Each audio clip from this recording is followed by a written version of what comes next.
I think we are live. Hello everybody, I'm Hainbach, and today with me in the studio I've got a guest, a musical guest. We've been working on music for 1.5 years. Yeah, one now. and a half years it has been. Exactly. Yeah. And now, okay, apparently it sounds good because I had the check running. I'm very sorry. So this is Kosmos, and I need to. Okay, apparently it sounds good because I had the check running. I'm very sorry. I'm sorry. Oh, that's typical. I had it running on the computer. Okay. Typical confusion. I'm sorry. It's very professional here. But why we are the reason for us meeting here today is that we've got a new album out coming tomorrow called Blast of Sirens, and we just made these tapes, and there's one thing I need to do before I pop this into this recorder and we listen to them, because we sold out 50 copies already. That was all that I put of the 150 on Bandcamp, and I'm gonna add just 20 more because that's all we can handle to ship, because I'm going on holiday tomorrow, so I'm gonna take these with me in my bag and ship them from holiday. So I'm gonna put the last 20 that I can ship right now on Bandcamp, so there you can get one of these before I pop this in. So give me 1 second. And add, there is now 20 remaining in Germany still, and not 201. Ugh. Okay, save and update album. Okay, so if you want this cassette, you can now get it again. And so we're gonna first listen to the album on cassette, and then we're gonna listen to the test pressing that we got from Citizen Vinyl, and we did the whole album as a vinyl campaign, which was rather successful, so we could make this happen on vinyl too. And this is a test pressing. Spoiler alert, it sounds very nice. And so the vinyl is still on time to be delivered in December, despite everything that's happening with Bandcamp right now.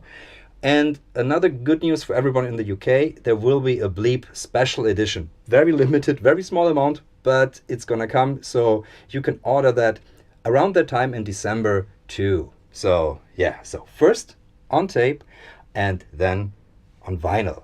And of course at the end, we're gonna answer all your questions that we didn't get to during the chat. Well, let's put this in. So it's a little like this.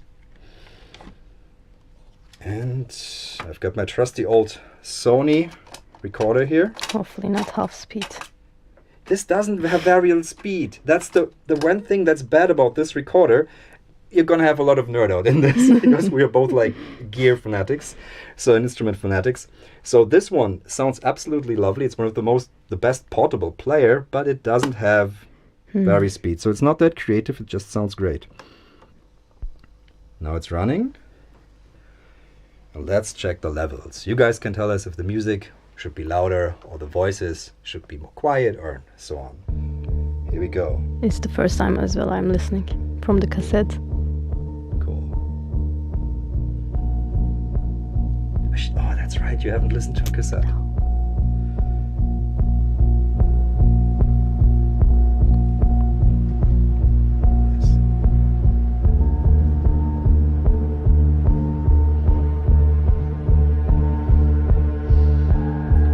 So, what's the first song that we have done? This was kind of, right? One of the early ones, right? Blast of Sirens?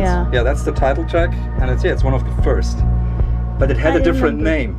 Yeah, something else. Yeah, what was Everything was having a different name. Yeah, we had like Sunday morning techno. Something like that. And we had Wednesday afternoon ambient, and at some point we had like 2 Monday morning technos and stuff like that. We really messed up with the namings of the tracks. And then we got together and like started to really give them names. Yeah. Because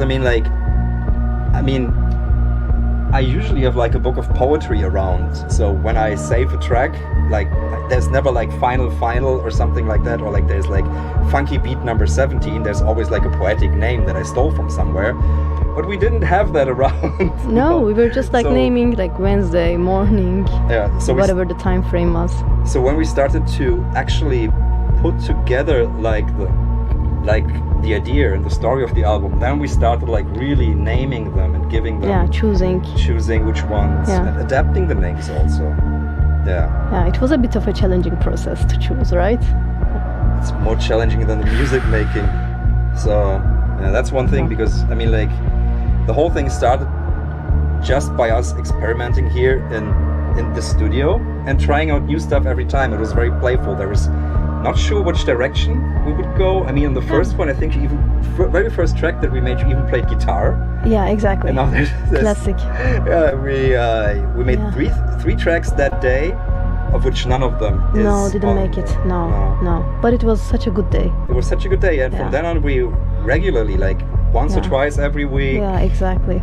And because you tour a lot, and you also I'm also away a lot, so it was like every time we could make time, we could have these sessions and record the record.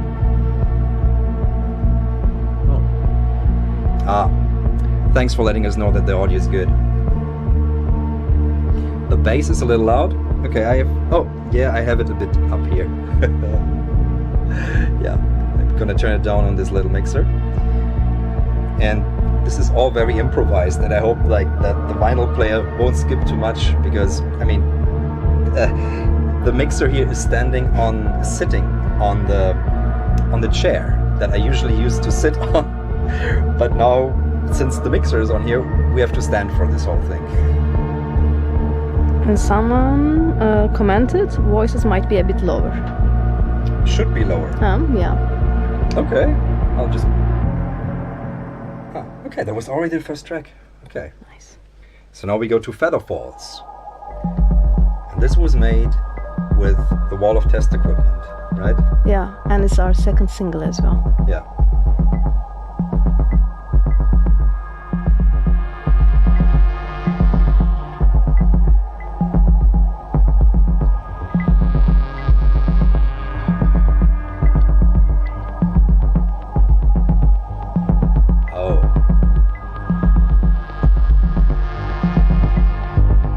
That we like, huh? I really like it. One thing that I now really like is, because I'm running all of our voices and the mix through my broadcast desk, so which is right here, and I have the broadcast limiters engaged, and they're slightly peaking from time to time, but that gives that radio sound that's actually very, I like it. Yeah, I like it too. Yeah. Thanks everybody. Hi Panic Girl.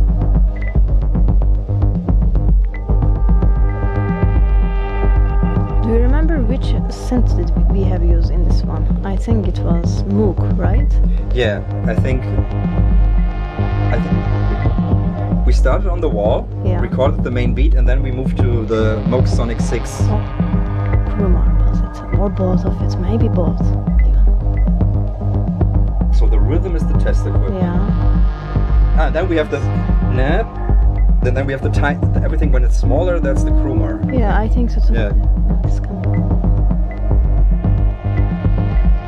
Hi, Omri. Yeah, vinyl is still on track for December. I'm really happy about that. So, Autobahn. I mean, for me, Kraftwerk is a huge inspiration. Yeah. I don't know if you've gotten into them. Of course. Yeah. Very influential. I read the Karl Bartos biography. Yeah, you were mentioning that. It's absolutely amazing. And one thing like that they did in the beginning was a lot what we did, experimenting, playing everything by hand, and then cutting it up and mixing it together.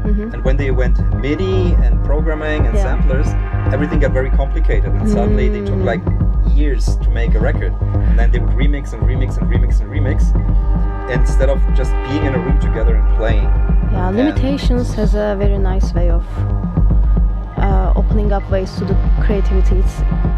Sometimes I find it easier, you know, when plugins and all this MIDI editing comes with these opportunities. It's getting so much wider that it's then becoming another task to keep the focus of. So this track, for instance, was so easy to do because we record and we cannot change this test equipment. Exactly. You know? Yeah. That's we all change. one stereo track was the main thing, and we just added like sprinkles up top. But there was also, I think, did we also play together on this? Because some of the tracks I know, some of the best tracks were when we both were playing one thing. Exactly. You know? Each of us, like, it's not like one is recording and monitoring. No, when we're playing like, together. Yeah, playing together.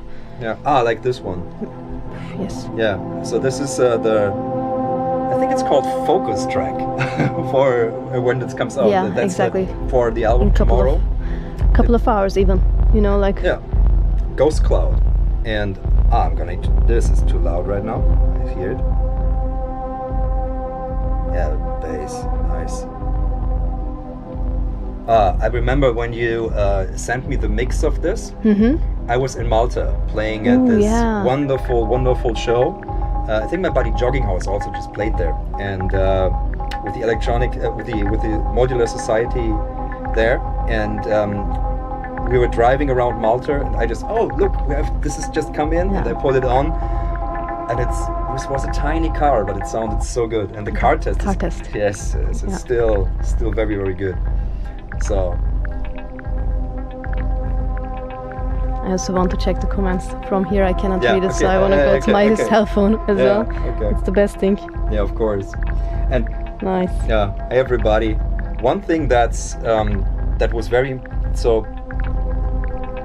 We recorded lots of it live, but then Vajak is a fiend in editing.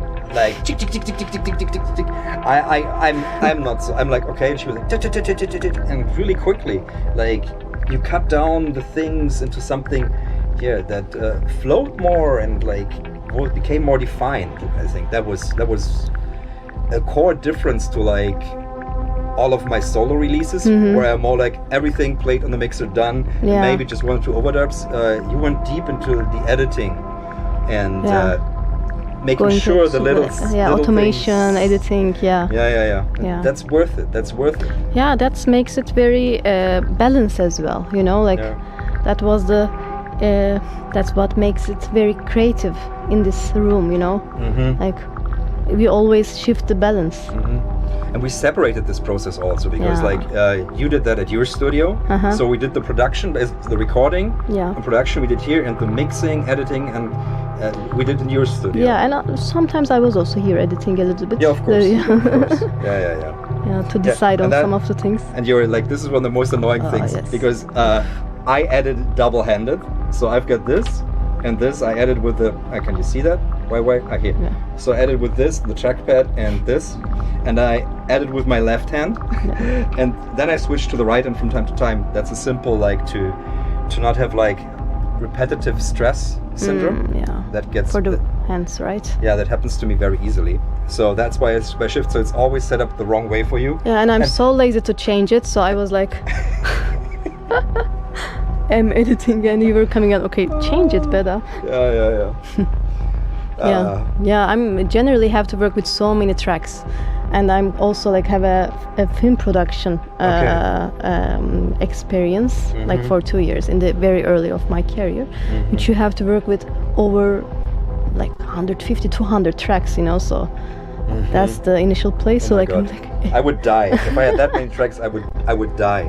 I mean, I even have like this controller here, which is nice for some things, but in the end, with just 5-6 tracks, I mean, like I don't need anything that does that. But it's in the end becoming like a really carpet weaving, you know, like so complex. Yeah, so this track was like a relief. For instance, again, test equipment. And there's this one part, I don't know, like if you listen closely, there's one part where for some reason like the volume like that was in the recording, and we decided to put it in there and didn't leave it in there. It's like one moment where like something dropped the sound a bit, but it sounds like it's a beautiful error. It's like I love these like things, nice glitches that are coming from the machines.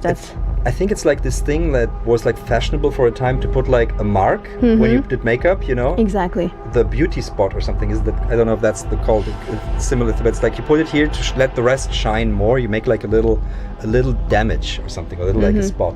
Yeah, and this is what is a bit difficult to make it in MIDI. Of course you can do that, try to catch the digital glitch. Yeah. But when it is coming from the like analog machines, it is easier to own it as well. I've been trying to set up MIDI in the studio for so long, and I'm still failing. Okay, that was... I gave up on that as well. Yeah, that was Ghost Cloud Now is Flares Up, which is one of my personal favorites, because, I mean, the instruments used are just like some of my absolute favorites. Much of this is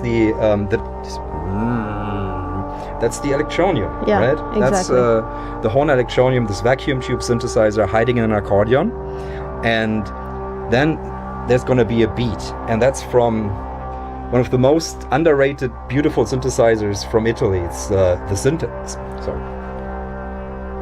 Welson Syntax. There's many synthesizers named something like Syntax or something, but that's from the Welson Syntax, which has the random music function, which is like a crazy sample and hold, and that created all those beats. And suddenly... Then editing that, and that was like you're editing, you're making sense out of that, because it's really random, but when it comes in, you'll hear how. Here it is. This one, And it's gonna get really bigger like and bigger over time. And I can hear the deep bass. That's again one of the key instruments. That's a Sonic 6.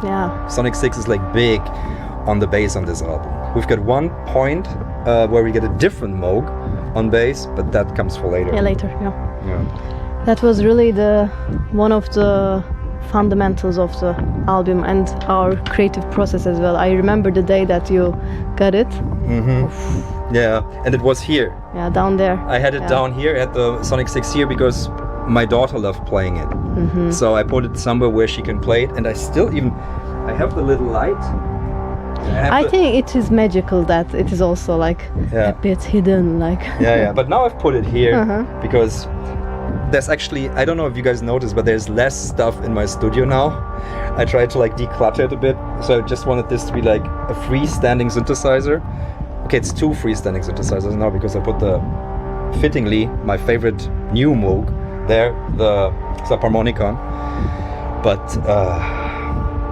it's more, that's one thing I realized, working very much alone here, especially in the pandemic, and then having basically a studio partner again to work with on music, I needed to have more breathing space in this place, and it couldn't be as messy or like filled up as before.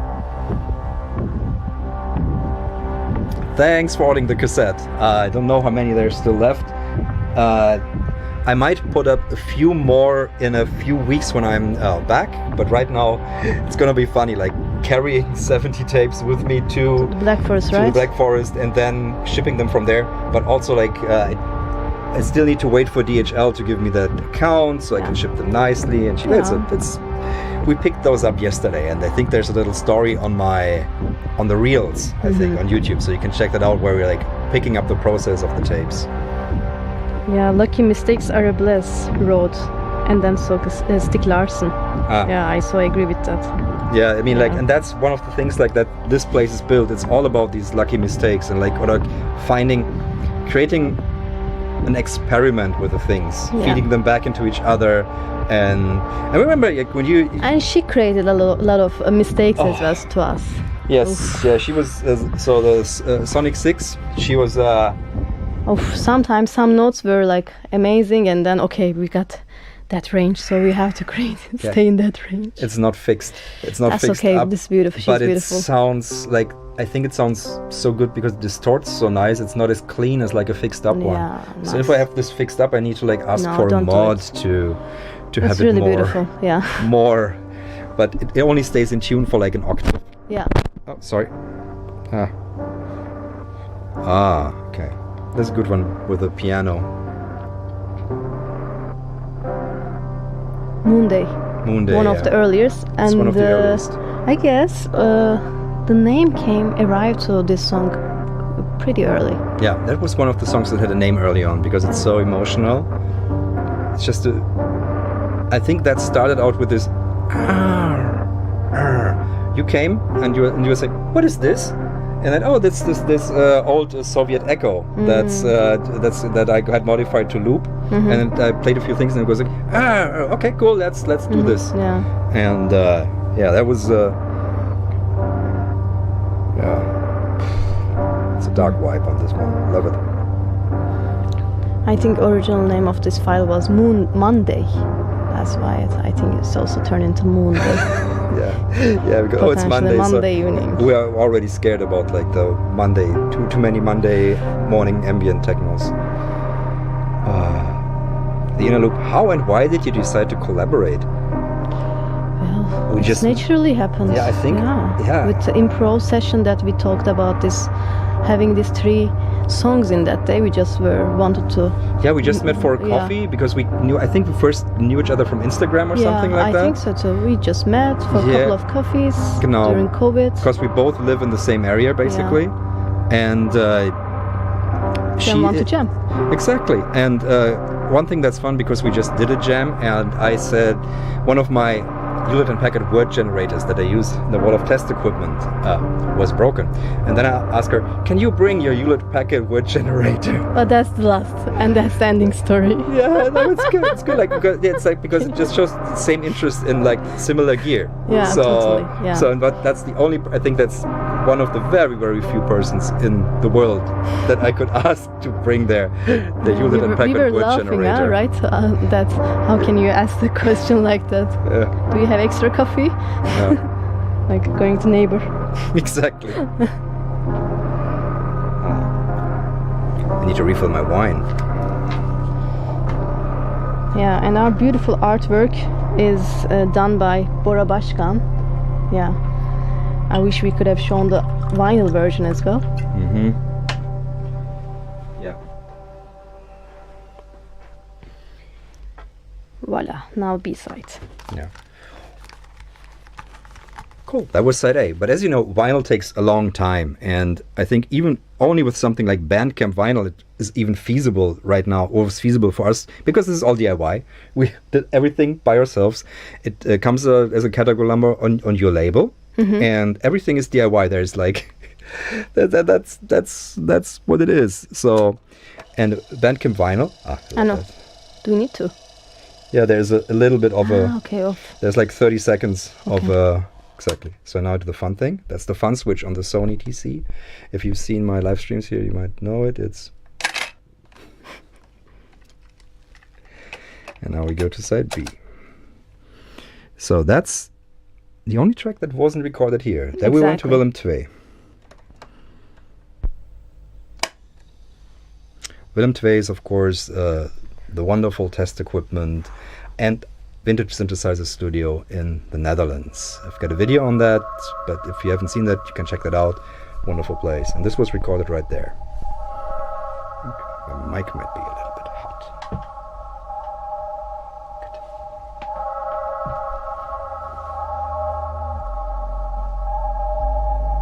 Oof. Yeah. Yesterday I had a friend over, and he said, "Is that a Minimoog?" He figured out the sound. That's the Minimoog sound because he worked. So characteristic. He worked with Tangerine Dream, and he said, "I had to listen to so many Minimoog basses, so now I know that sound." Yeah, it's. I even have to pull it down. SH101, they are really characteristically.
That's the payoff.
Yeah, it's definitely one of the most emotional tracks. Maybe we'll get into that when we listen to it from vinyl later on, but yeah, I couldn't speak much through that because it's intense, huh? It's intense, yeah.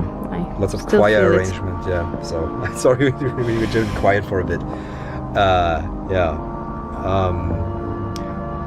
I think we used the wire recorder in some parts on here. This one? Yeah. This one, yeah. I think so too. Yeah, this one we used the wire recorder. Yeah. We used the plug-in version also. Yeah, you can hear it crackling. Yeah. So the plug-in version. Also with noises as well. We used a lot. Yeah. Yeah, because I have it also in my preset as a standard, so it always like because I've able live preset where noise is always in. So we use that a bit. The audio thing plugins. It's always good to make your own things and use them. Making a short story. The expression of darkness somehow followed by hope. You're both so good at it. Thank you, Rodney. That's kind of like that's I think that runs through many of the tracks. Maybe. Which one? The expression of darkness followed by hope. For me, that hits like that. We're both good at making something dark with hope in there also. At least for me, that's like a core motive. Do you remember the time when I was like going, this is major, no? Which time? Do you remember the moment one day you were doing something major chord? Ah, of course. Don't do major chord. What are you doing? This is impossible. Yeah, she did. Yeah. I've got. And you were like, oh, you again. Always with the happy chord, huh? Happy chord. We're not here to make happy chord music. Yeah, that was a running thing. I tried to sneak them in. Yeah. I tried to sneak them in. But, that's good. Yeah, I need that a bit in my life. Yeah.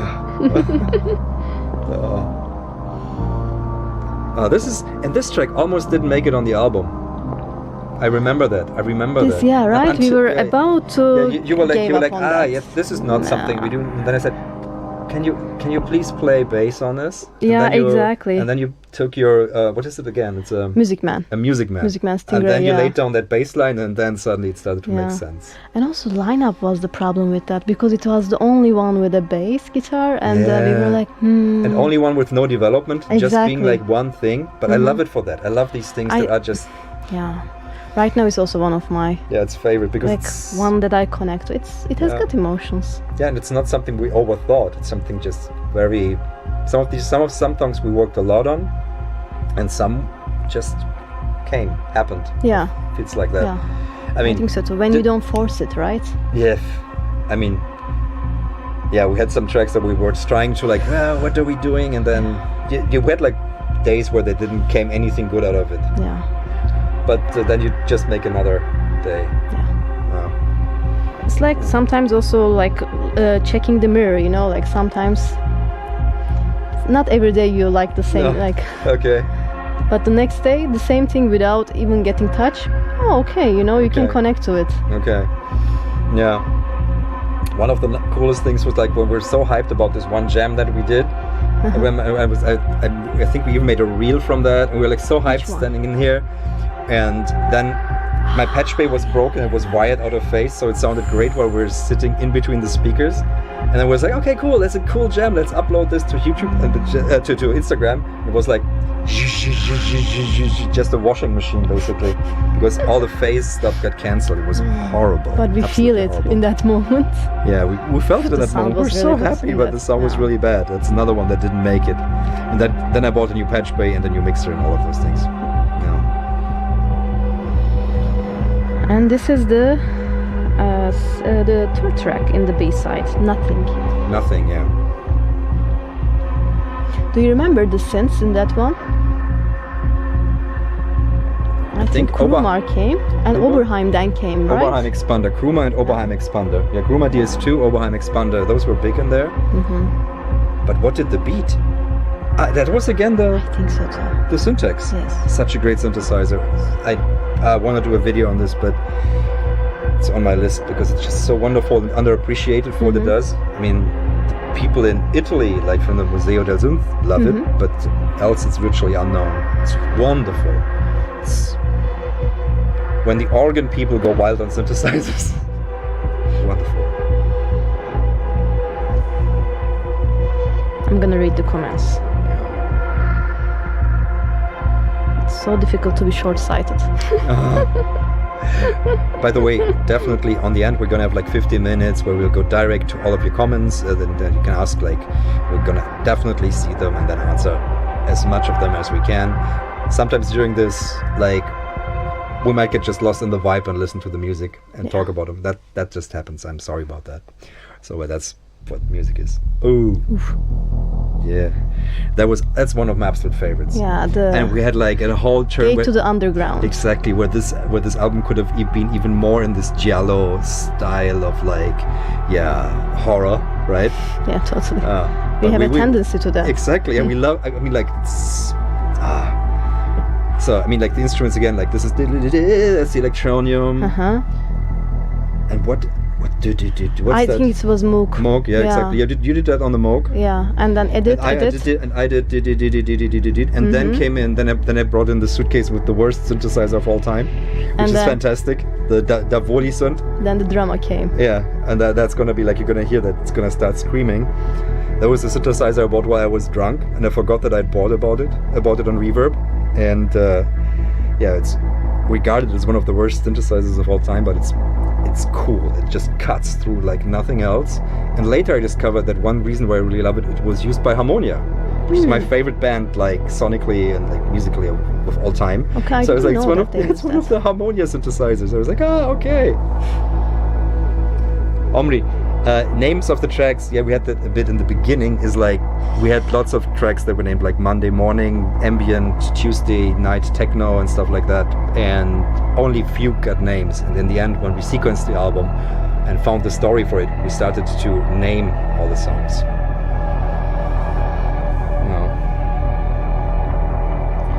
Did you start with a live recording together and then edit? Yeah, exactly, Thomas, man. We started with a live recording oftentimes, as much as possible. Sometimes stopping, editing a bit when we sense, okay, there's a feeling there that we have to catch, and then I quickly edit it, and then we immediately go on. Yeah, and when we discovered recording that's on the best way, that we keep like the flow going. In the loop. But it's always the best when we start together. Exactly. And then edit. One thing that is treacherous is the wall of test equipment, because it can sound fantastic but can also sound super muddy, because there's like, it has extended frequency ranges, and back at the time I didn't have all these high pass filters. So now I've them on every channel, which helps clean up the mix, but because they're not meant for audio, they're not limited, so they go like to 5 hertz, 2 hertz, so there's lots of stuff there, and you need like a really good analog filter to get rid of that and shape it. And it's one of the hardest instruments to judge, because it's not meant for music. So every time you're basically, every sound is like building a new instrument, because there's no path in it. It's like almost cutting like an instrument from raw wood compared to like having like a pre-packaged instrument, like a synthesizer already. Yeah, screamy. That's totally screamy. Yeah.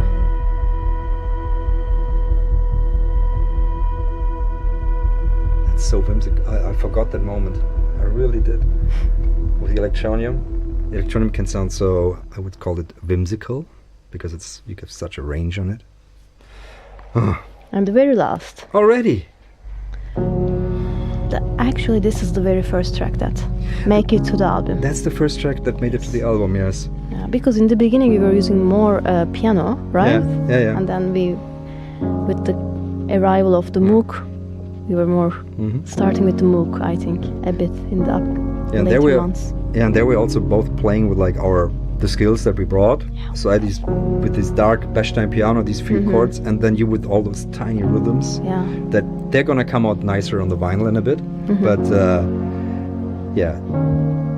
you give the rhythm, and I played the chords, and basically while you were making the rhythm, I was making up the chords, and then you took everything I played and cut that up again and gave it like a new form where it was less than I had played. Do you remember this chi-chi-chi-chi? Was it the wire recorder? Oh, no. I think it's Axel. Was it the line generator? Yes. Yeah. It was the Axel line generator. Yeah. I had that new. I remember, like you were like, I called it the Kosmos machine, I think, or something, because it's like there's all these all these sounds. Yeah, and Mook got called like, oh, our Kosmos should see it, right? Yeah. There's many machines. I think we wiped with most of the similar machines. I love machines. We haven't tried that one yet together, I think. No, we did in the jam. Ah, true. That's in the jam. Yeah. But you haven't like had time to like explore it. Okay. Yeah. So much stuff always here to explore. How many tracks did we choose from?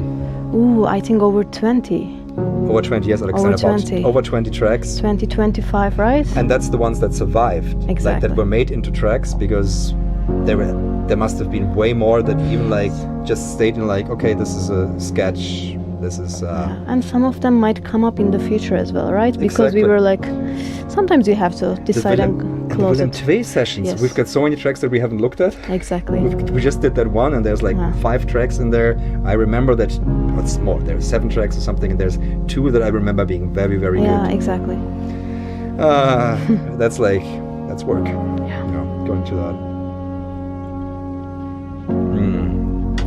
The deluxe version digital, you mean like with bonus track? I'm not sure. I don't like releasing like material where I'm not 100% like sure. I think there's so much material like that's like just people just put out because they can put it out. I'd rather only put out the most curated stuff. Yeah, like exactly. only the best things.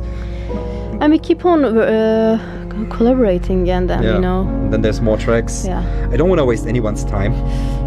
You mean like with editing no, something with like putting out stuff where I'm thinking, this is not so great. For the audience. But sometimes it's like I'm completely off what is good. Yeah. Sometimes I'm totally I always off. think the Mercury, what happened to the Mercury? We used to have a track called Mercury. What happened to that?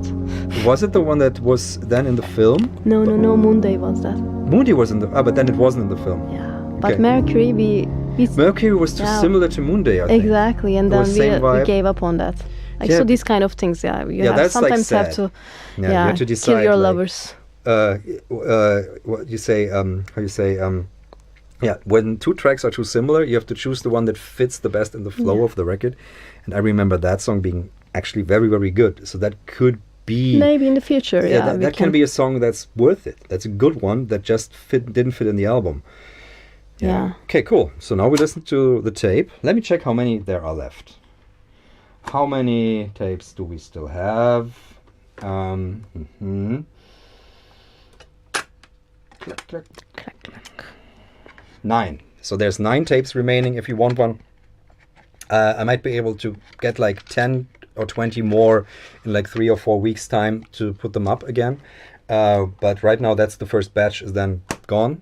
So I think Darren from Patchpoint wanted 10 also, so that will be available from him.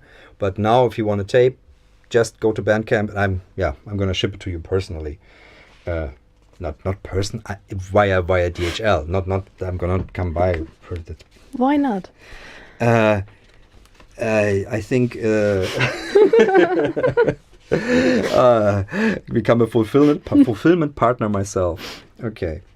Yeah, so now that's good. Now that's the vinyl campaign. We started that right when we made the record, and like thanks to all the backers, it was possible for us to make vinyl, because putting up this much money to make a vinyl like for like a first project, we didn't know would people like, would they like it, would it not, and it came together. So it was fun like within the first 3 weeks or something, which is absolutely amazing. Thanks to everybody who participated, and I decided against putting up like vinyl as a pre-order now for this stream, simply because it's going to be like in December, I think, when I'll have copies here.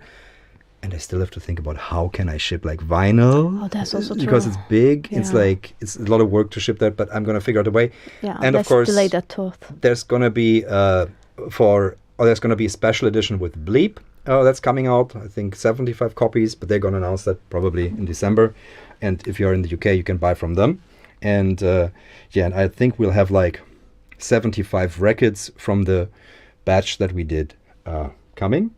Yeah, and so let's put on the vinyl.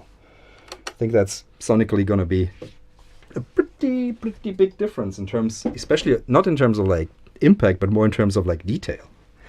So.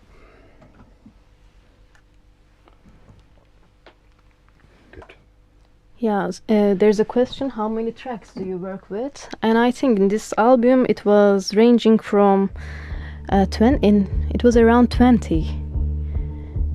20 like, tracks. Yeah, 20 tracks, but like a bit like not in terms of like 20 is different instruments, but like different takes. A bit like 20 to 25. Yeah, 20 to 20. That was like the what we choose to. Exactly. We could choose from. The download is of course not limited, and it will be available on Spotify and Apple Music and all of these things tomorrow. It's just that still by midnight. Just by midnight, yeah. And I still love, despite all what's happening, and I hope the best, and I've got hope that Bandcamp can be as good as it was in the past, even despite all that's happening. So I always give preference to Bandcamp for many things, right? It's like totally. It's been such a platform that has been so good for music, and I hope it stays that way. I mean, one can hope. I'm gonna put up the volume a bit here. Okay, it's really changed. I feel even though I'm on the left ear. I think you can you raise the Synthi, right? Yeah, it's on the Synthi mixer. Yeah.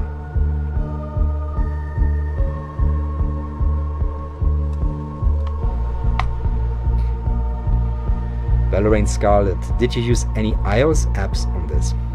That was before, basically, I think I made Fluss. So Fluss is not on there. So much of this is recorded pre-Fluss.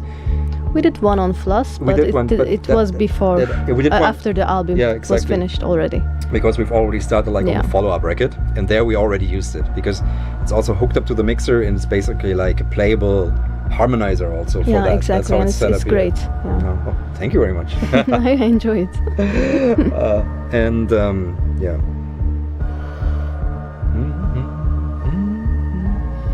Are there specific themes or messages you aim to convey with the album? When doing the songs, actually, it was for me personally a very important place to come, to arrive to here. In the beginning we were not that close in terms of talking, so I was coming here with specific emotions, sometimes positive, sometimes I was having a bad day, but we were always meeting up in terms of sound here, and it was so beautiful for me to communicate without how are you, what are you going through, instead these sounds, when you are going through something, you could just talk within that language. It was very important. So it was more hidden messages, without I don't even remember those days, but it was so important to be able to come together and make music. It felt like playtime in a bit. It's just come together, try out, look at this, what can we do with this, can we do something with this, what happens? And we didn't spend much time how are you, we did a bit later, later on it happened. Can we get in here now, can we start playing? Let's start. So it was so beautiful, very nerdy and beautiful, but it's just but also very creative, so nice way to also speak to each other. And that's one thing that really, because as this studio is meant as a scoring studio, and oftentimes have directors, or used especially during pre-pandemic times, directors here for the theater, and then it was always important to be dit, and but then of course it was bit isolationist for some time, and then to have it revived and be able to share again, because I'm a very collaborative person. I love collaborating, and that was really special to then be collaborative, that's very, very good. And I really love the move then also from this space to your space. So it's such a different vibe. Your studio is an emptiness in a way, compared to yours. But I mean emptiness in the sense of there's space, there's more space, it's more focus, it's things it's come more in. How do we call it, more rectangular, but that's also, but I think it's just more side by side, piano that, not this is more surrounded here. This is more cocoon here. Cocoon. And but that also changed the setup of the studio. Also, we stand here, we sit over there. It's also a different body expression as well. We always stand here. We've got one chair. There's only one chair. One chair in the studio. There's no. You've got a sofa. I got sofa. I love that sofa. Sofa and the working chair. So I'm a more less sit down person, and I was enjoying it here to be more in the stand. It changes.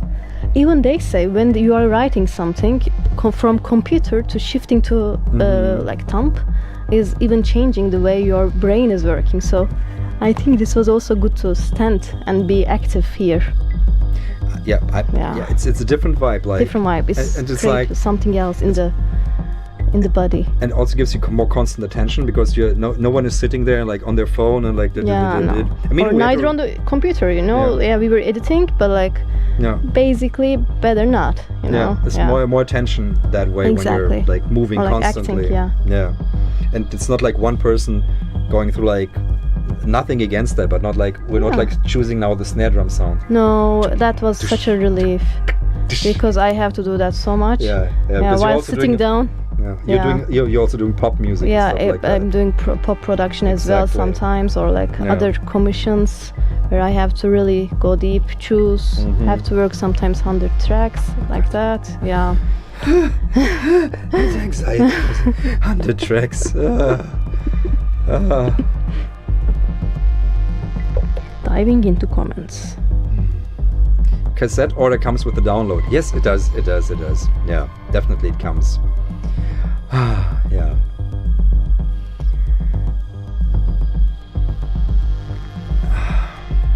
Do you ever struggle with variation? I find sometimes when I make ambient music it all sounds monotonous and sonically bland. In contrast, this album sounds very intricate and varying. For me, this is also not ambient music. I mean, ambient is like a nice shelf to put it in. So in the record store, but this is like dramatic music. This is. I don't know. These genres are. Super difficult, and when you are doing that, we don't think about, like, okay, what genre we are making as well. Yeah, you're not making for a genre. Yeah. It's more like because we're not. If we make true ambient for a function, like you make like for a chill out room, then you make music for that space.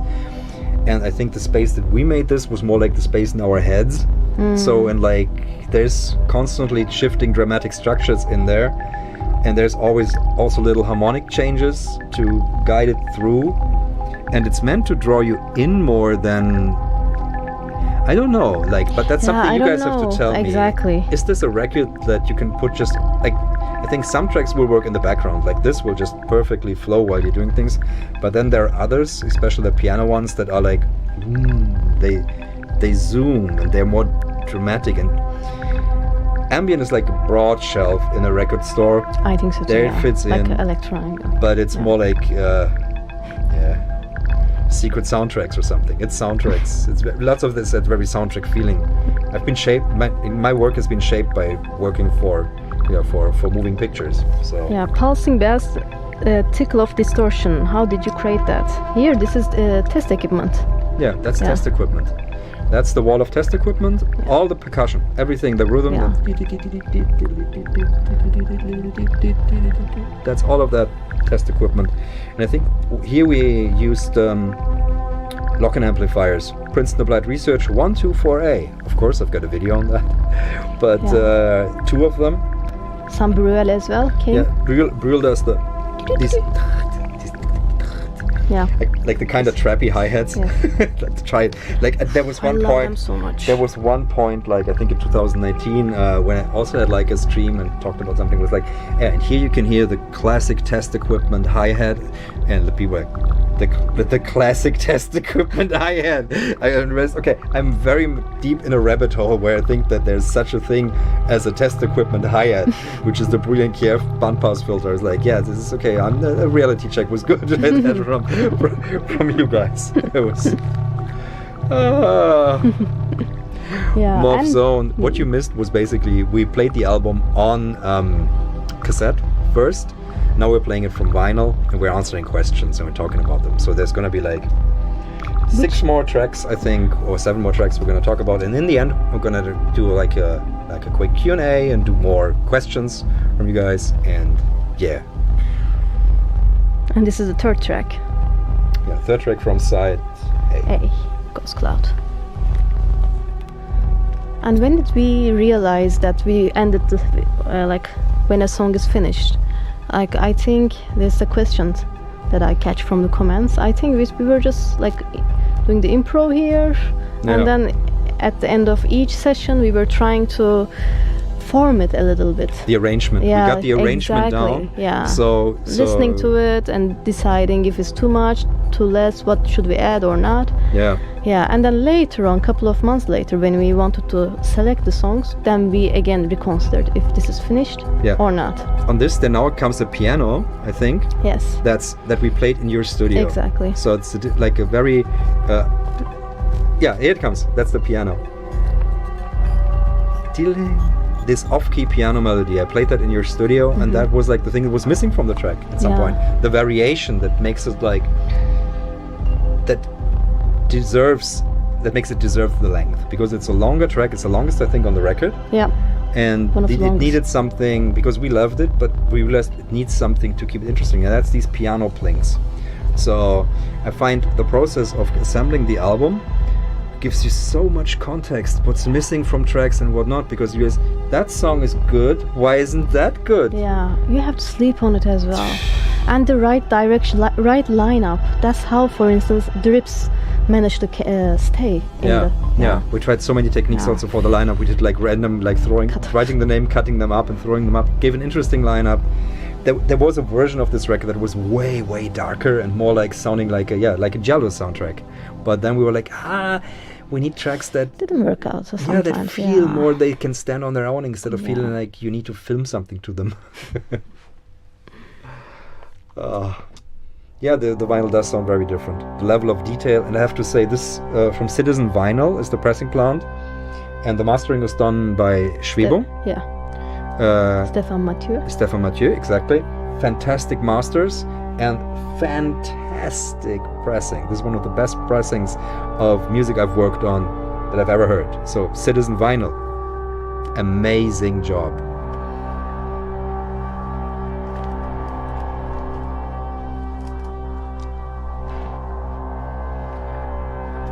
How are you for wine?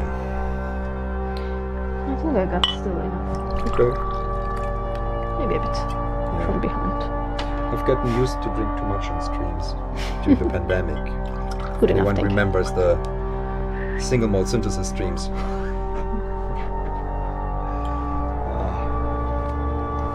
The fourth track. How do you all feel your musical style has evolved with this album compared to previous works? I think I've learned to appreciate more detail work again, because I was so against detail work, especially because of my tendency to get repetitive stress syndrome. So I was very much against detail work. And when I'm in the against, I'm into detailed work. So that was such a good challenge for both of us. Yeah, exactly. Yeah. So I love it in collaborations where everyone has to let a bit go. Exactly. Yeah. So I learned to, and I think that changed my style again. So now some of the tracks I did solo, I draw from this, and like the joy of you can make this track so much better by editing. Of course, I know that from especially making videos, because I edit videos all the time. Yeah. But now I'm like, give this track a bit more. Yeah, do it like you did with Balzac, like she did. Do that. That's good. To go like in detail. So I learned that regard. So that changed definitely for me. It showed me the joy again. It's such a learning thing, like not only musically but also like really like to not so stuck with your own opinion all the time, like we did that so nicely. It's sometimes challenge, we like sometimes like no, but like it's part of the game, I think. Of the collaboration. I don't remember anything where we like stopped each other hard and said like, no, this doesn't work. No, like. Oh, not in that way. Yeah. Not in that way where we're like, no, don't do that. I mean, except for major chords, but.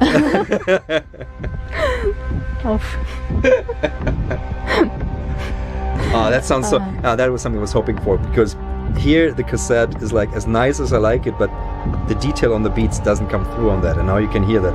Let me just up this for a second. Can you do me the favor and up the level on? Yeah, good.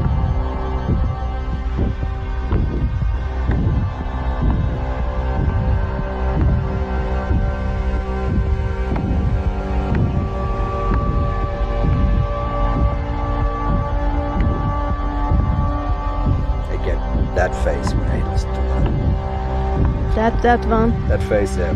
It's good face. Oh, Ah. that face. Yeah, oh, sorry, guys.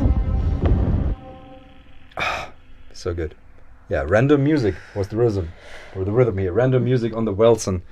Do you remember the melody? Last melody came from Krumar, potentially, right? The high one? Yeah. Yeah, I think it was the Krumar. Yeah. My broken Krumar DS2, one of the best, I love it so coolest much. Instruments. I managed to fix a few functions slightly by opening it up and just like cleaning the contacts on all these boards, but it's still wonky. Question: was there a track that surprised you in the end and had to be brought back and used for the album? Which was a surprise one? Drips. Drips was the... Drips. Yeah. Drips was the surprise. That was like just so simple, but then it became. Sometimes because it was just it was a floating ambience, and exactly. I was like, there's promise in there, but it lacked like a driver, something to hold it together, and then you picked up the bass and played that. Then it became like suddenly from something was like, okay, this goes in the bin to like, no, it became a single even. Yeah, I think it made it to the so dark surprising. ambient playlist on Spotify, but it was good that it's like on there. Oh, we're ending both sides with piano tracks. It was not on purpose. No, not on purpose. Because we always think digitally. That's it's nice. Yeah, because now the story, but it fits like this. It's like a storytelling track. Yeah, because then an intense one will come.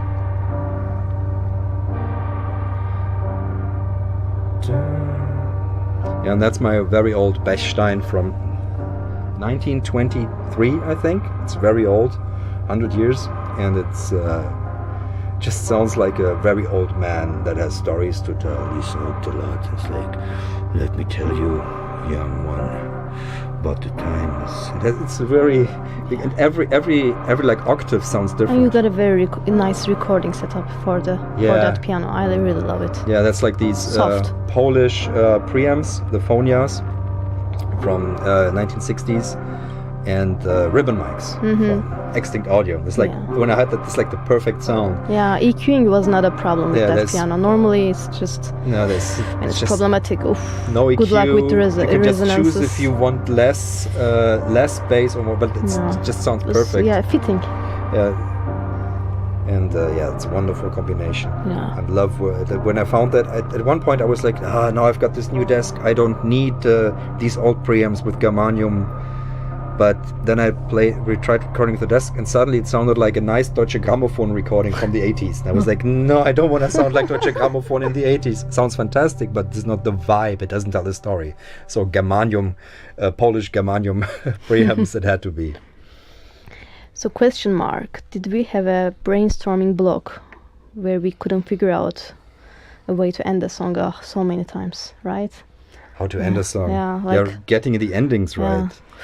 Yeah, that's weird. That's actually one of the songs that couldn't make it.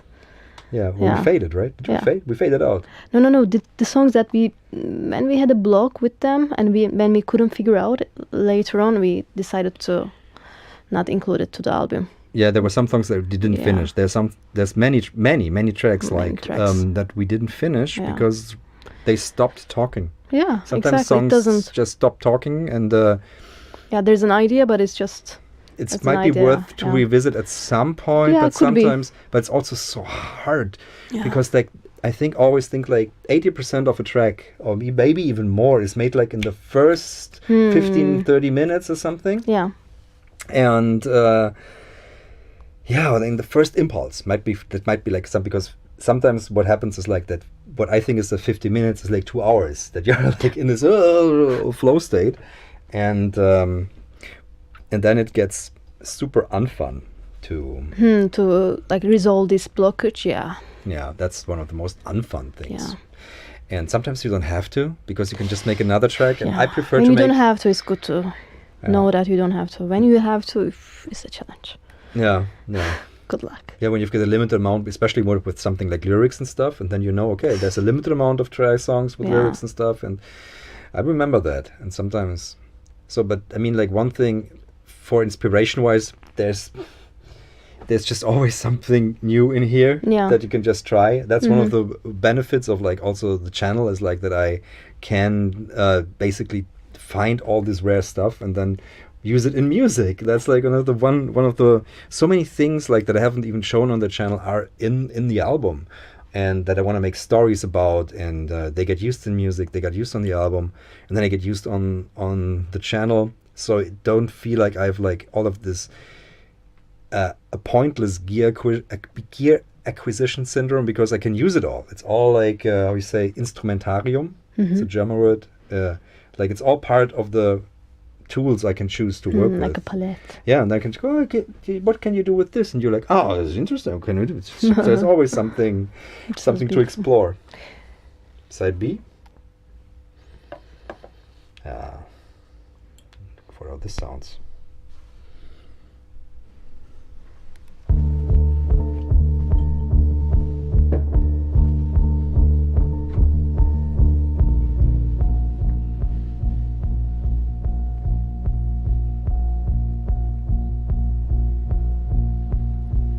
You went to the A again because we.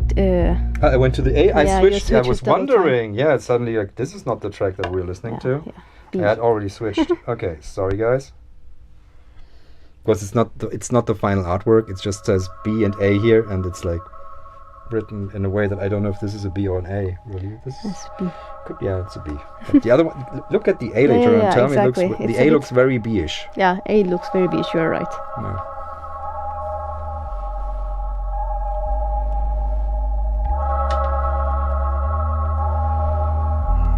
360 Philip, exactly.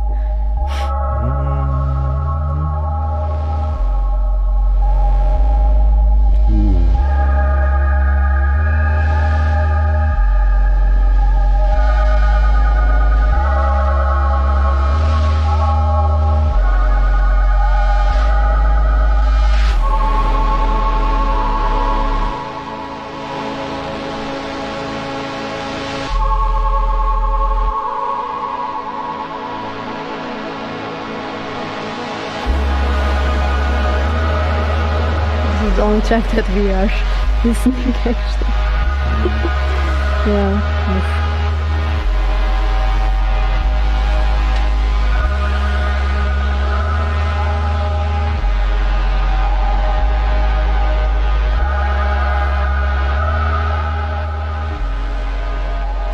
I keep wondering why we did not make this like a single or something, because it's one of the it hits, but just too crazy.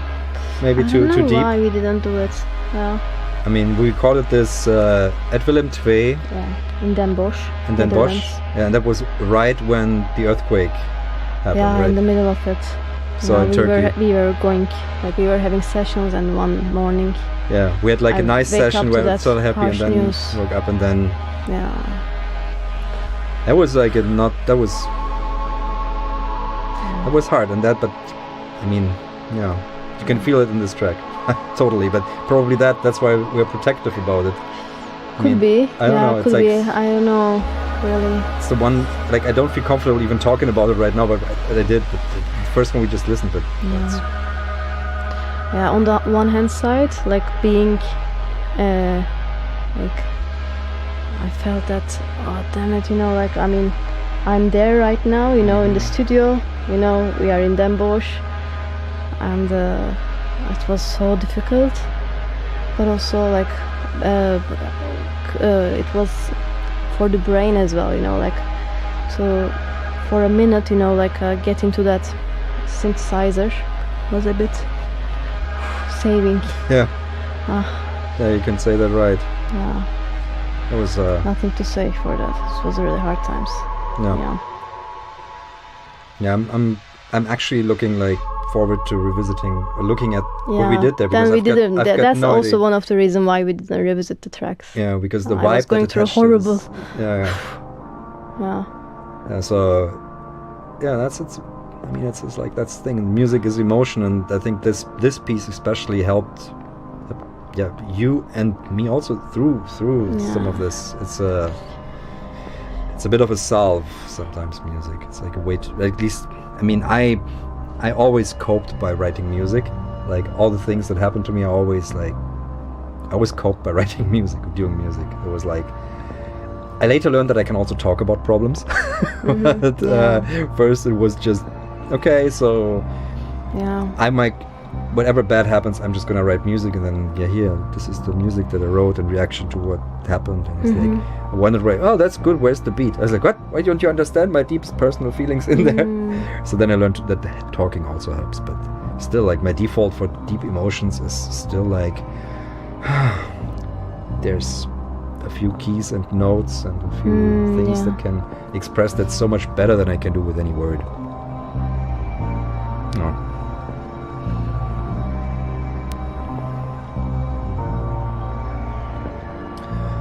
Omri, was there something you did to get in the mood of composing together? Any rituals, any substances?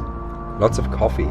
Like we had crazy amounts of like coffee. Coffee was I got this wonderful Mocha Master. It's like, makes such good coffee. So we had tons of that. We had usually like, I like making music like completely like clean, like nothing. So. And actually, in the evenings, we had evening sessions where we were drinking a bit wine. These tracks didn't make it. They did. Most of them didn't make it because they were just like more really. You're feeling so fond of yourself in that moment. At least me, like good, but like then I don't like it later. The thing is, we don't need anything to loosen up because like the sound loosens up enough. Exactly. I prefer to be. It's like awake. Yeah, me too. I don't make music at nights even anymore. Me neither. I just like in the day, love it during the day. At night, I'm like, no, I just want to like not make music. I just want to chill. And so I'm completely become a day person for that. And it's maybe I was always. I'd like to get up very early and start music before anybody woke up. It's lovely. Yeah. That 5 a.m. has a weird mindset as well. 5 a.m. Yeah. So if I have to really do music because of a project, then I'm pushing myself to wake up, and without even waking up, sitting on to music, and then later on when I check that stuff, it's becoming really something that I'm doing without, this consciousness. The flow state. Conscious, the flow state. Exactly. You're in that dream state super still. Focused. And so you're not criticizing what you are doing, but just doing, being in the flow. Yeah. And then I keep the criticization after the lunch to recheck and go back. Exactly. That's good. It's like different codes that you wear. Exactly. So there's like the state where you're just open. And open mode, I think that's probably right. Yeah. So you just open and then go back, listen back, edit, judge, but don't mix the two. Yeah, exactly. When mixing the two, it is generally happening 4 p.m. zone in the day, right? I mean, this critical mind. When you're when you're biological, so I always need nap time. That was like an end to the session was always when I was like, I think I need to go. I need to nap now. I think when the session is over, it's like a really hard cut for me. I always nap during the afternoon after we had like food together because we Poppy, got lunch. My wife's aunt, she cooks for us basically, or for like for family basically, and then we got like fantastic great food. Check out her cookbook, Tante Poppys Küche. Seriously? Yeah, she's got a cookbook. Whoa, I mean. So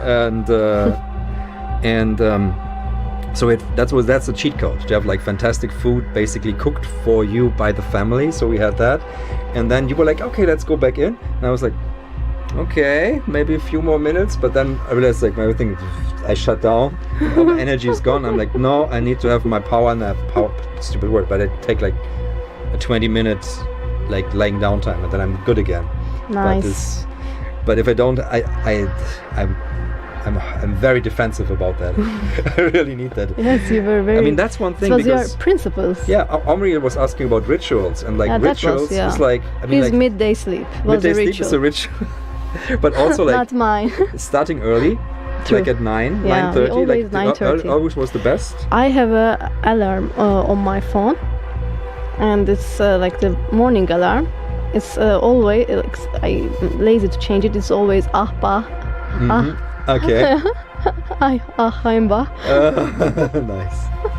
The morning alarm. Okay, we got a session. Alarm. Oh, very good. Oh my. Yeah, that's the thing. And then just, I mean, yeah. Ritual. One thing that I felt like was cool, I would try to have, when you came by, I tried to have like, Hainbach, wonderful. 7:36. Perfect. I would have like when you came, I always try to have like something fun prepared. Yeah. Be it like a little sound, or be it like a new thing that we could New check arrived. out. Yeah, just like Look, that's arrived. it's the same, like, I mean, the same kid energy. Yeah, kid as energy, a kid, exactly. when I was a kid, like Exploration mode. new Masters of the Universe. Come on, everybody! I have a new Masters of the Universe or a new computer game. Come on, everybody! Let's play. Exactly. So it's the same energy. Same energy. It's so with all beautiful. this stuff. So it's very. I'm like.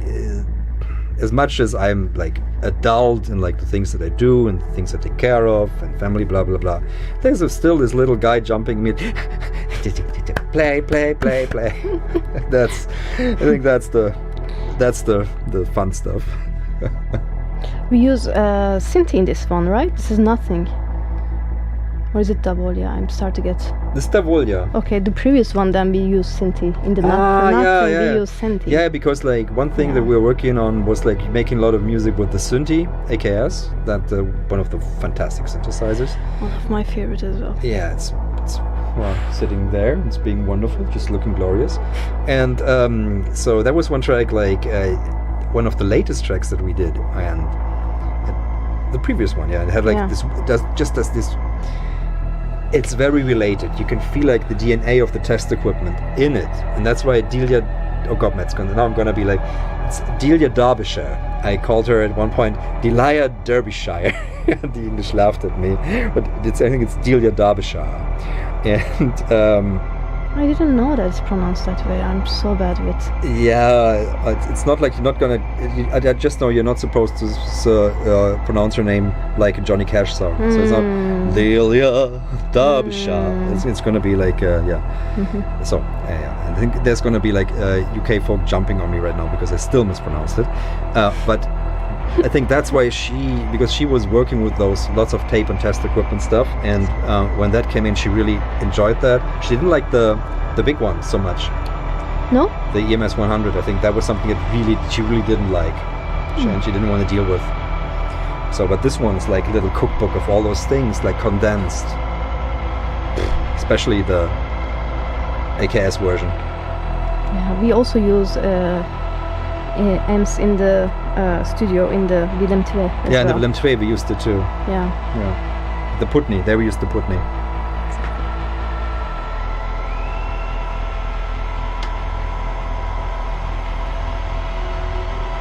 Now it's 2 songs ago, the organ sounds. Okay. The organ sound. 2 songs because we.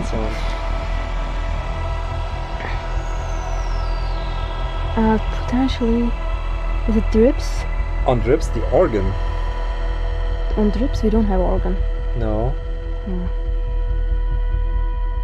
So what's? I could check it. If it's Sirens between, no, it also doesn't. The album doesn't have. In Drips, what did we use? I really don't remember except for your bass. Drips. I only like we would have to look into the session and see if we because you named it actually. Exactly. I can see if I can pull up that session. Good luck. Yeah, it's probably on a backup hard drive. And also the name, it's not Drips as well, so. Oh God. Yeah. But it's potentially no, Thursday evening. Yeah, the backup hard drive is also not on, so I can't. Yeah. I'm sorry, Henny for. Yeah. It might have been, but if it's like organic, it might have been the. I think so too. It's probably because that's all over this record. Was always like anytime I feel like we need something lyrical, I brought out the Electronium. Yeah, potentially that one. Yeah, and I really love the Electronium. It's I really want to play it live more at some point. It's just glorious instrument if it weren't so heavy. And I get why they were like, why you can find them in like these accordion orchestras in the basements, because none of the accordion people, they wanted to plug it around because it's way heavier than anything else. But yeah, I mean, Stockhausen used it. The Stockhausen ensemble used it. Wonderful, absolutely wonderful instrument. Yeah, so that might have been it. Look into the Electronium. Yeah, this one. That's such a it's such a good ending for the record. I feel because it's like kind of hopeful. I feel I don't know what it is. This is the most hopeful track, right? Somehow it reminds me like of like everything. Yeah. it turned out, despite the stuff that happened, it kind of like we came through this with scarred, but we're still there. So that's kind of the vibe that I get from something like this.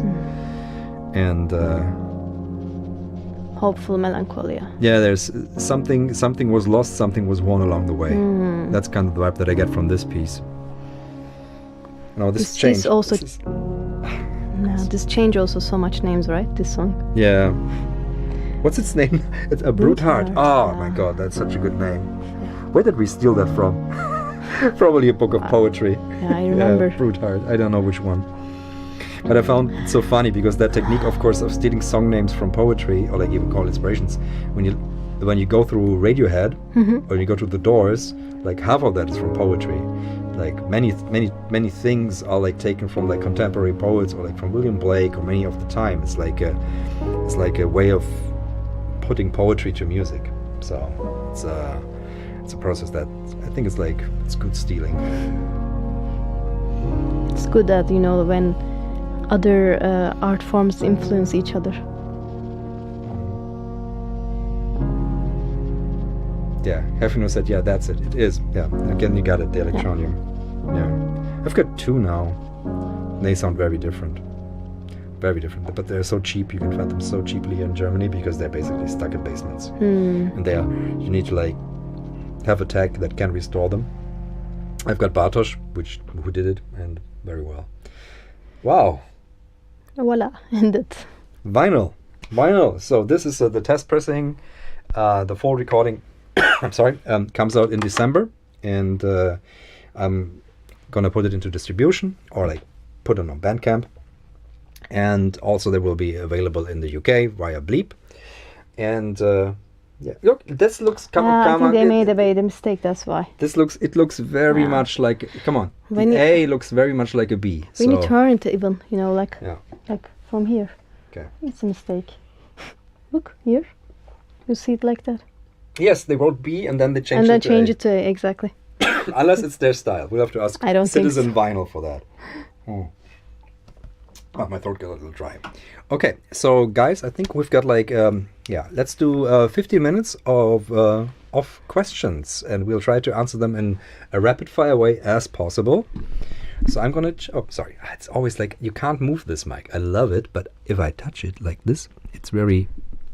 I mean, it's also not like the nice. What's that called? A shock mount? We call it in German. You call it Spinne, spider. Yes. So it's not the nice spider. This is a very simple spider, so it's not very doing a good job at being a spider. Sounds like something like City of Angels soundtrack. I love that soundtrack so much. I used to try to play the guitars of that. Oh, which is City of Angels soundtrack? City of Angels. Is that that Meg Ryan? Yeah, the old. Yes. Okay. Cool. Speaking of boring, what do you think, guys, of sampling stuff and manipulating? Fair game or no? Sampling and manipulating is totally fine. Yeah. Like, sample away everyone. Do it creatively. Yeah, fair game or But I always say license. License. I say always if you feel inspired. If it's like something you sample, it's always a 50-50 split. That's how I always do it. Someone samples me, and I say, okay, 50-50, done, and that's fine. There are others that I know in the music industry or music business that are like, if it's like sample, it's 80% mine or something. But I think no, just give credit and try it. And once it's released, like contact and make like a proper all the legal stuff so everybody's happy. But in the creative process, you find something you like, just do and sampling yourself is also amazing. I kind of do that actually in my live shows with the tape loops where I have samples of my stuff, and then I've got the same on Fluss, and then I basically rework myself. Yeah, it's wonderful. Yeah, I also do it a lot to myself. It's so helpful, right? Yeah. Because it feels like sometimes I feel like I'm just dumb. I know nothing, and then I go to something that I've done that's not actually so dumb. I'm like, okay. So at that point, at least it makes sense. We're not dumb. And then you can use the part where you're not dumb. But not like opening the whole thing, but just like taking one thing and then sampling it, using it in a different context, and then you don't need to ask permission. Myself. Dry used use drum demos from YouTube and make music to them. I mean, that's something that Kanye West samples like modular synthesizer tutorials and stuff like that, and uses them. And there's things like sampling is fine. Just as soon as you are like, okay, I'm gonna release this, I'm gonna make money with this, involve the people that worked on it. And if you sample someone who made something, just involve them. I think that's how this goes. So, I mean, one of the craziest things is like that the people that made the Amen break and stuff, they never got like really financially recuperated for what they did in that. That's very problematic. So also colonization of the, so that's hard. That's a different topic, yeah. So, but as soon as you like just both give credit and give, if there's any money in anything, just give it there. And so that's how it works. And the worst thing that can happen is like, I think when you release something, so many major labels happens that somebody samples something and the samples are not cleared, and then they get nothing.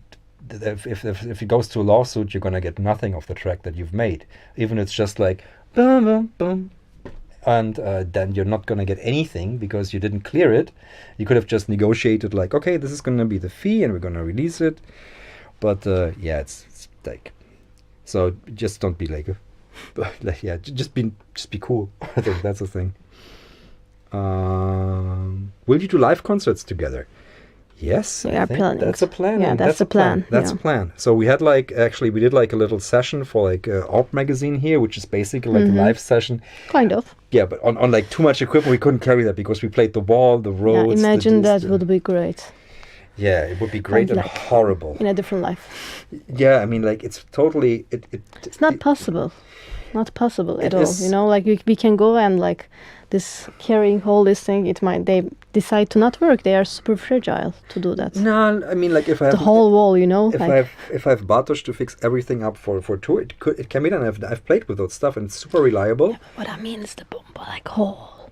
Not that not the like a selection of it. The problem is mostly it's budget, because I tried touring with a lot of that stuff, and I realized that the budget I needed to do that is too much. That's also another topic. That's what I mean as well. Yeah, but even if you would get like 5K for a gig, which is crazy, right? That's crazy money for a gig, at least for me. But it's like something that I would that even then I would come out with like 800 euro. Or something like that, after all the shipping and all the transport of all these things is done, you know? Yeah. It's like, I did the math at some point, and when I did my Schlaufenzeit thing, and it's really, it's hard work from the point of that you have to do lots of heavy lifting, because that's not calculated in a roadie. And it's a hard point from the gear point, and it's a hard point from like having to drive everywhere, and but for one-off something like this is totally possible, but it always has. Then you limit yourself to like these shows that are basically like art performances. So but I think we've got a setup that could work with the tape loop, and we've got ideas Thinking for that. About so it. yes. Plugins and loop, laptop sorted. Exactly. Good. So what do we have? How do you approach storytelling through the sounds you choose? Well, I think within this one, we weren't so going to literal storytelling. We were just like, everyone was keeping it in their own world. The story started to evolve, I think. Yeah, that's exactly. one of the things, like where we choose the sounds like very intuitively, and we didn't think about stories. We just thought about like playing together. Yeah, without language. Yeah, and then the stories came afterwards. And the only few examples I would say is like, then, okay, we need a voice here. And then would be like the electronia would be like a voice and would say something. What? Not sure. Or the Minimo choir on Sirens Between, something like that. Something that says something. Sometimes you need that. Yeah, but it came very naturally, like within the process. You know, yeah. we were without even so much communicating. Yeah. It was that quick that we're just saying that. Yeah. Whoever has an idea was like, okay. Let's jump in. Yeah. Try. Yeah. What analog synths did you use in the album? We've got a list. We listed on the Bandcamp. So what's it? So 3 remaining. 3 tapes are remaining. I'm seeing here. So let me check. So I can have the list. So we used the ARP 2500 just a little bit on Sirens Between. We used the ARP 2600 also on that track. We used the Bechstein Model 10, my piano here. Kruma DS2. We used a lot of the EMS Rehberg filter bank for like filtering sounds. That's a really nice filter. Then we used the EMS Synthi AKS. We used the Farfisa Polychrome. That was a lot of the choirs. Yeah, exactly. This was Oberheim Expander and the Farfisa Polychrome for the more choir stuff. Mm-hmm. I think that was also in the Drips potentially, maybe. Yeah, and Formanta Maestro was also in Drips, I think. Okay. Maestro. Yeah, Maestro. Much of this is tape processed. Maestro was used a lot. Yeah, I've got this. We forgot to mention Maestro. Yeah, Maestro. I've got this like tape echo from Echofix, and it's modded to be able to do sound-on-sound loops. And we oftentimes had these little loops either on this or on the Soviet one.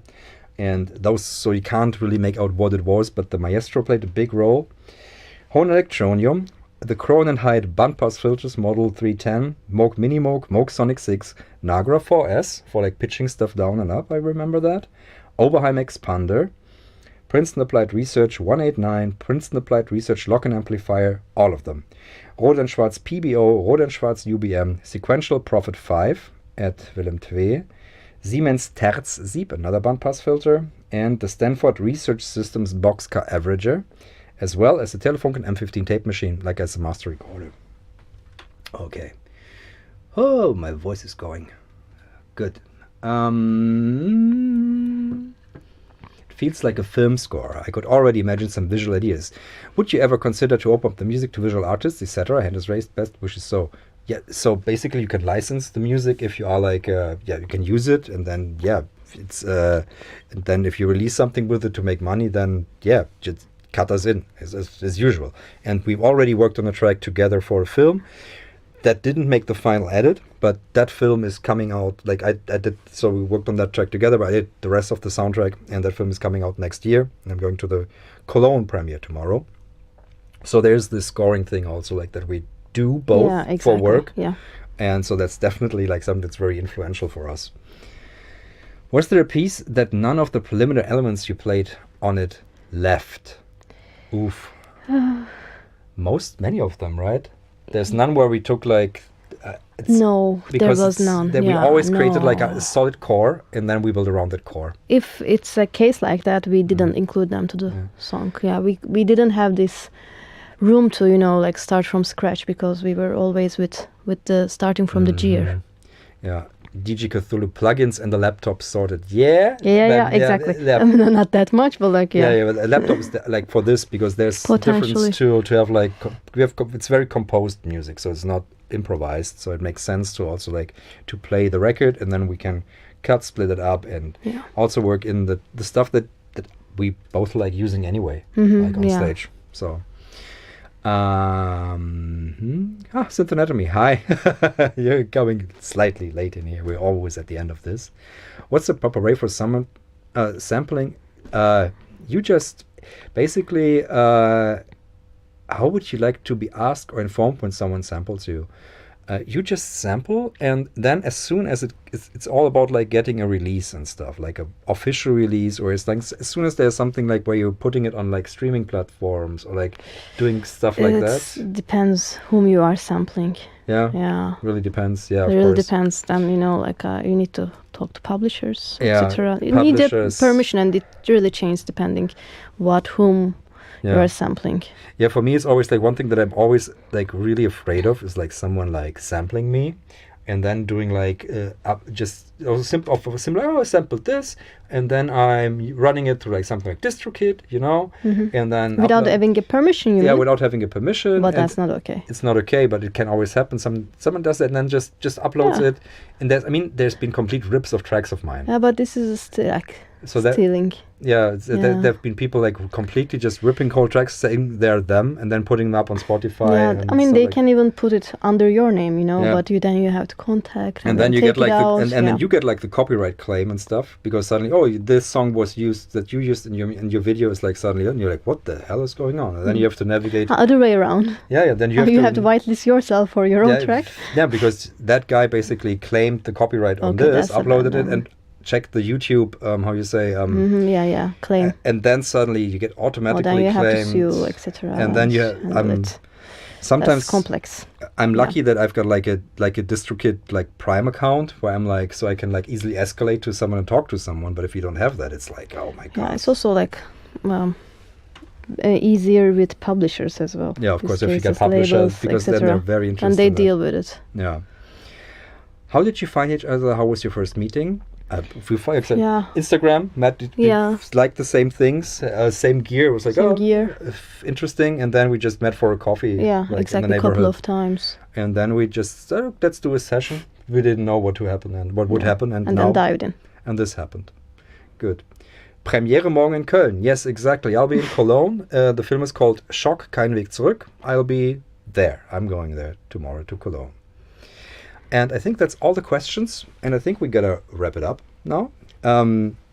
Thank you all for listening. The album comes out tomorrow everywhere. Midnight tonight. Midnight tonight. Yeah. It's German midnight, right? So German midnight. Berlin time Berlin midnight. Time. Comes but out. Everybody's midnight in their own time. Yeah. And kind of like, and should we like push the Bandcamp as well right now? You wanna release it on Bandcamp, so everybody. Okay, so everybody who bought on Bandcamp now can. Okay, so I'm gonna do that. Okay, so I'm gonna release it. Let's do that. Okay. 63 orders. Wow. Okay. Okay, so let's push the button. I'm really gonna do that. Okay, good. Yeah, right. Why not? It's like 9:30, just a couple of hours before it's gonna release in Germany, but already some countries already have it on Spotify. Yeah, this has me kind of okay. So I'm gonna release the full album. I mean, you guys have already heard it already, obviously, but now it goes out to everyone. Oh my god. Okay, so it's so tiny. It should be like a giant red button. It's release pre-order now. This is not a drill. Oh my god. Once you click update, we'll email a link to the full album to the 433 fans who pre-ordered it. And all pre-sales will be reported to the respective music charts this week. There's no undo. Are you sure the album is 100% good to go? All tracks have final audio, lyrics and liner notes added, final artwork and any bonus download items uploaded. We don't have any bonus material, so it's all fine. If you haven't already, consider replacing any mock-ups of this album's merch with images of the real thing. Yeah, we still don't have the vinyl, so that's fine. Okay. Okay, I can now click update album. Going public. Yeah. Yes, press no undo. This is not a drill. Your pre-order has been released. Okay, nice. Everybody, you should get the pre-order now. Thanks, everybody. Ooh, so we're live now. Okay, I wouldn't have. Oh, that's a nice live. The album should be put in that way, you know, like. Yeah, it's it. Okay. Instead of waiting the right time of the day. Yeah, that is just putting told you by the digital streams. Okay. I'm gonna need. How do you feel? I feel like that. I'm gonna need a drink now. Thanks, everybody. Thanks everybody for being with us here tonight, for listening and talking and sharing about this record. This is amazing for both of us. Yeah, and it was nice to listen together. It's the result of 1.5 years, and it's nice to do it. Yeah, it's a collective thing. So I'm just gonna say goodbye, good night, and good night. We'll see each other in the future. Now I get to press end stream. That's not as exciting as the other one. That's no. The other one was like, there was a green button also. This one is red. Yeah. Okay. Bye-bye. Now I have to, it does it the same button. End the stream. Yes.